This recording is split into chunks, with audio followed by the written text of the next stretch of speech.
kamu bisa dikategorikan happy tuh kalau lu udah mencapai ini. Kerjaan bagus, rumah bagus, hubungan sama pasangan sama keluarga bagus, terus ada mobil bagus, ada mainannya. Ya karena happy adalah sebuah perasaan. Makanya banyak yang pergi keluar kota, healing itu juga. Oh gitu ya. Berarti aku juga butuh dong. Masalah pasti ada solusi, tapi semua orang pasti ada limitnya. Gak ngerti lagi. Ini gimana ya? Udah bodoh gitu. Bisa jadi pada saat kita udah tenang, baru bisa tiba-tiba muncul atau kepikiran gitu solusinya.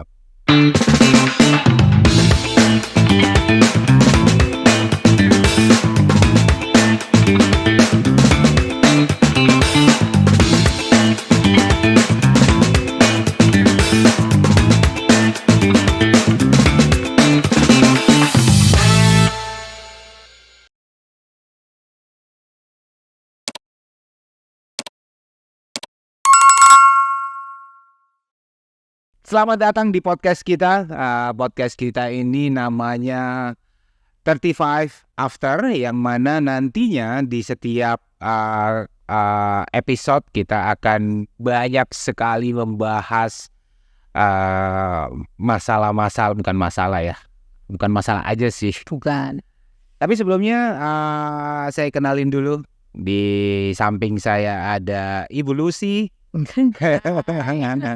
Dan saya sendiri, mungkin teman-teman juga pasti nggak tahu siapa saya Phoebe, dan kami berdua akan ngebacot terus di sini.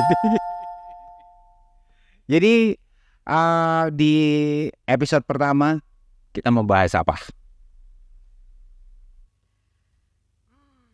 Bahas topik yang lagi hangat aja ya. Apa tuh?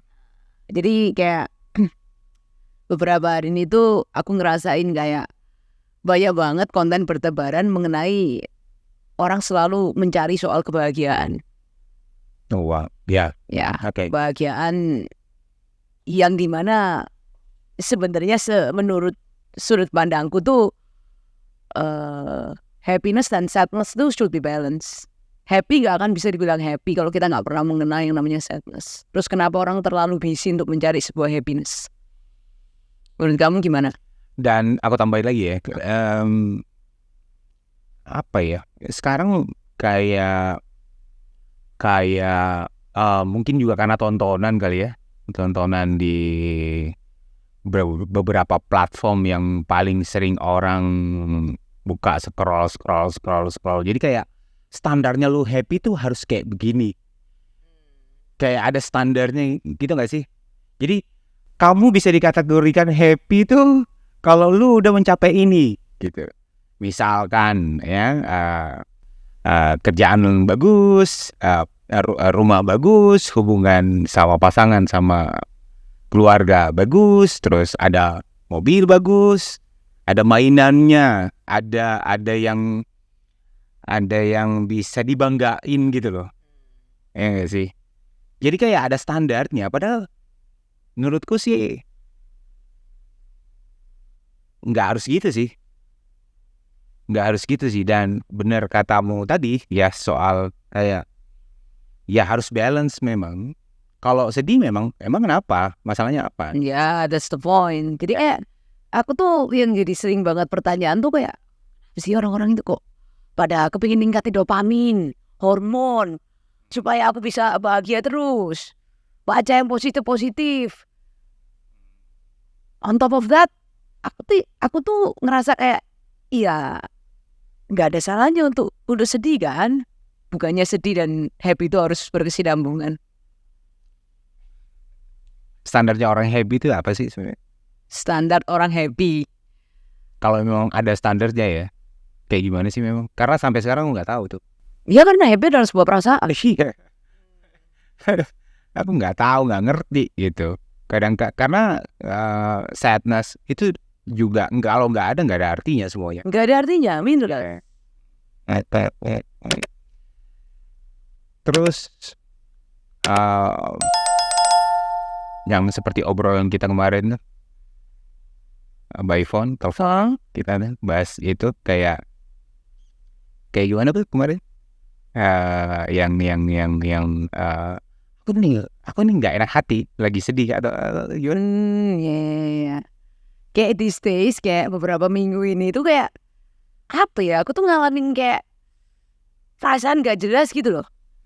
Kayak kalau dibilang happy, itu sebuah perasaan yang jauh sih.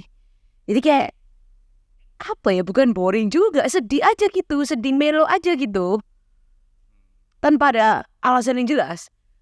Dan aku akhirnya keep searching kan, kayak aku harus happy nih, aku harus happy nih, aku harus happy. Sepertinya aku sadar kalau it's okay to be sad. Hampir semua kali mungkin hampir semua orang juga ya ngalamin hal yang macam itu. Dia sedih, bingung, tapi nggak tahu Karena apa? dan dia berusaha, makanya banyak yang pergi keluar kota, healing itu juga. Oh gitu ya. Bisa jadi ya kayak gitu ya, karena Berarti aku juga butuh dong. maaf. Tapi itu nggak salah sih menurutku, normal sih hal-hal yang kayak gitu. Kalau di aku pribadi sih sering banget lagi yang kayak gitu, sering banget kayak apa ya, orang Jawa bilang nggak jangkep gitu hatinya. Fly. Kayak ngapa-ngapain aja salah gitu. Terus pernah beberapa kali itu aku tuh kayak pastinya cari tahu juga kenapa. Tapi ada beberapa momen ya, di momen waktu yang ada pasangan misalkan, apakah aku ada rasa jealous kah, terus ada marah kah yang nggak bisa aku ungkapin misalkan. Itu yang jadi penyebab aku yang kayak gini nih. Karena kan di saat orang yang dia nggak tahu tuh aku ini lagi apa ya, cuman tipis tuh sebenarnya, ada egonya yang tinggi juga tuh di situ. Sebenarnya aku tuh gini, tapi dia ada kayak denialnya juga. Tahu nggak sih? Ngerti nggak sih maksudku? Jadi kayak di satu sisi itu dia kayak apa ya? Aku kenapa ya? Contoh misalnya ini biar relate ya, biar tahu. Contoh misal kayak ada sepasang kekasih pergi ke satu tempat, apapun itu tempatnya ya. Terus contoh misalkan si pasangannya ini ketemu sama mantannya misalkan. Waduh. Contoh aja ketemu sama mantannya, nggak sengaja ketemu, dan mungkin kayak si pasangannya dan mantannya itu cuman bertegur sapa biasa aja gitu. Tapi si pasangannya sebenarnya jealous, cuman dia nggak bisa ngungkapin, paham gak sih? Ada gengsinya juga di situ. Adaan juga ya, itu. Contoh misal kayak gitu. Jadi kan kadang-kadang tuh kejadian kayak gitu. Itu dia bingung, aku kenapa sih? Cuman egonya tuh juga naik bersamaan, paham gak sih? Jadi kalau menurut kamu tuh sebenarnya kita tuh ada alasan sedih sebenarnya, atau memungkinkan aja nih sedih tanpa alasan, atau sebenarnya ada alasan tapi dia nggak mau mengakui alasan itu, just being denial. Dua hal sih. Ada memang orang yang beruntunglah orang yang sudah benar-benar bisa tahu sebenarnya penyebabnya apa. Dan kalau orang yang mungkin juga belum tahu, yang seperti yang kita bahas di awal tadi, ya nggak salah juga. Tapi kalau bilang kemungkinan terjadi ya dua hal itu. Memang benar-benar dia nggak tahu, dan sebenarnya dia tahu, cuman dia gengsi aja gitu. Kadang-kadang tuh gini yang aku pelajarin nih, yang ini based on my experience ya. Dulu tuh aku pernah kayak gini. Sebenarnya aku marah sama orang ini, tapi aku gengsi ngomongnya. Tahu gak sih? Kamu sering sih. Paham. Dulu tuh yang tak pelajarin seperti itu. Jadi kayak sebenarnya aku tahu masalahnya apa nih, cuman aku gengsi aja buat ngomong.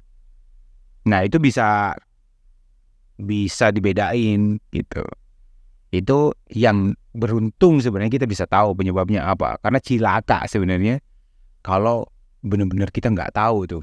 Dan orang tuh malah semakin nggak tahu, semakin mencari tahu, Semakin stres. Semakin stres. iya kan? Jadi apa yang kamu lakuin kalau emang nggak tahu? Makan enak mungkin. Or maybe traveling somewhere. Ya. Cuman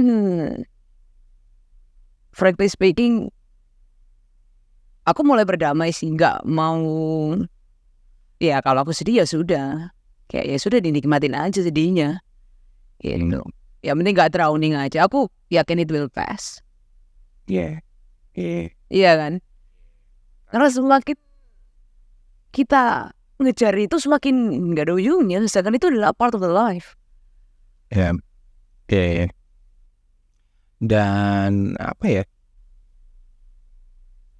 Kalau menurutku sih nggak semua masalah kita harus tahu solusinya sih. Kita terlalu terbatas gitu loh. Karena banyak orang di luar sana bilang masalah pasti ada solusi. Iya tuh. Tapi semua orang pasti ada limitnya. Kalau dia menyadari itu ya. Kalau aku ketemu sama masalah nih yang aku nggak ada solusi sama sekali. Yang jadinya aku stresnya minta ampun, malah aku lupain sih. Malah aku basa bodoh. Karena sampai pada kayak titik dimana kayak aduh gak ngerti lagi ini gimana ya, udah bodoh gitu. Mau dipikir lagi Iya. nggak ngerti dan nggak Harus ada jawabannya saat ini ya, at certain times. Kalau balik lagi ke tadi tuh, apa yang kamu lakuin pada saat ngalamin hal yang seperti itu? Kalau di aku tuh, kalau kamu kan suka bepergian, traveling, dan sejenis itulah pokoknya. Coba hal-hal baru, tempat-tempat baru, kalau kayak gitu-gitu kan. Kalau aku tuh lebih ibarat kata orang tuh hilang aku tuh.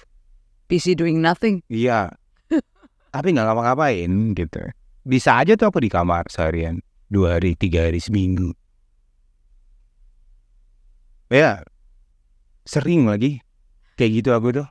Nggak ngapa-ngapain, masa bodoh. Wah, yang mau terjadilah. Gitu. Sering kayak gitu karena nggak tahu. Aku merasa kalau udah sampai limitnya, gua bisa stres tuh, bisa gila aku kalau kayak gitu. Mending nggak tak pikirin sih. Karena jawabannya nggak harus hari itu.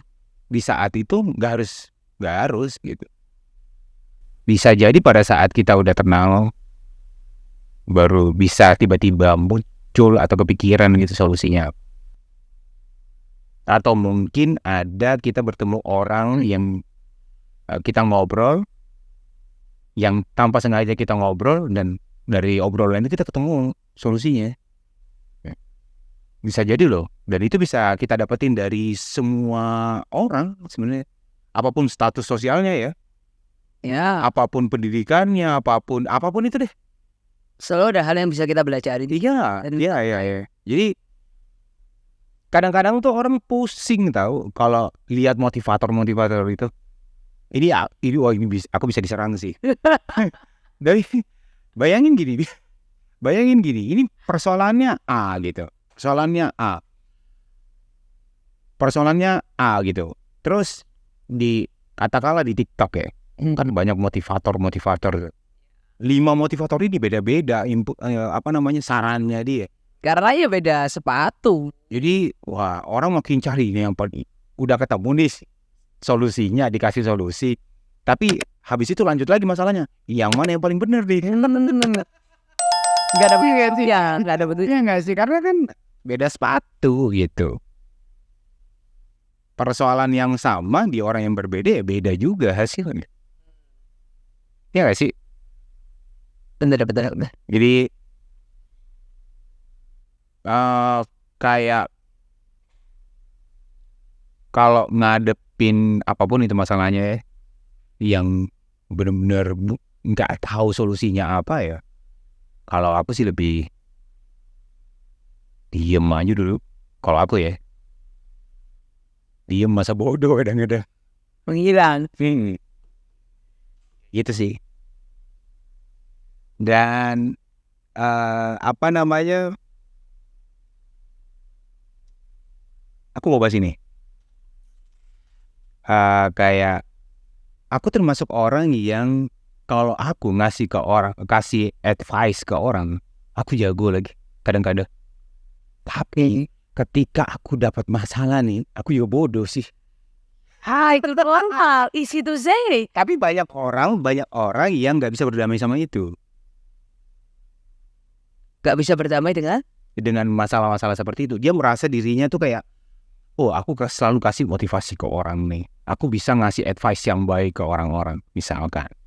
Tapi ketika dia dapat masalah, dia sendiri nggak tahu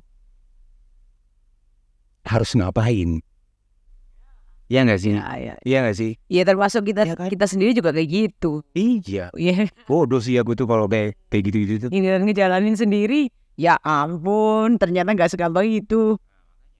Nah pertanyaannya adalah kenapa di setiap kita dapat masalah nih, apapun masalahnya, kita masih tetap mikir solusinya apa.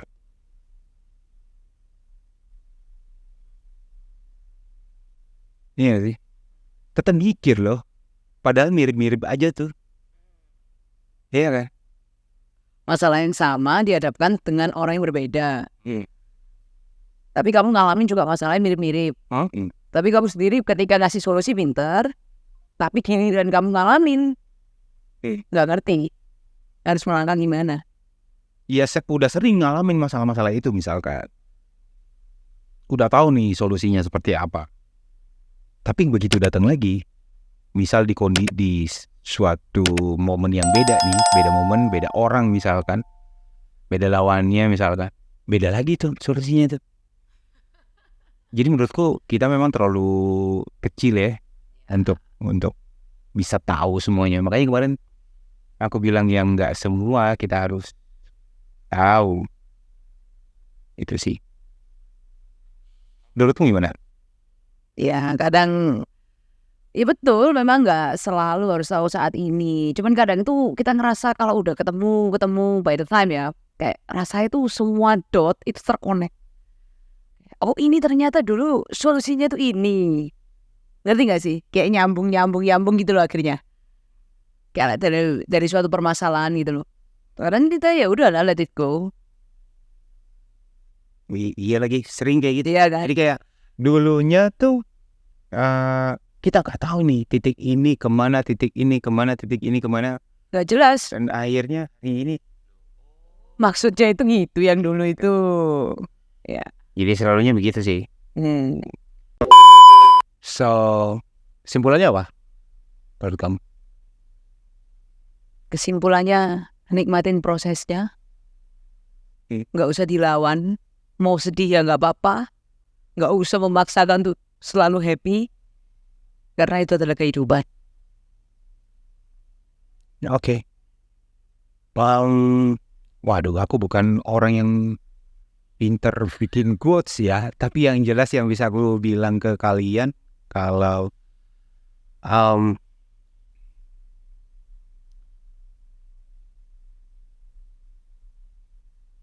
kita nggak semua hal harus kita tahu, nggak semua hal kita harus dapatkan solusinya, nggak semua hal. Jadi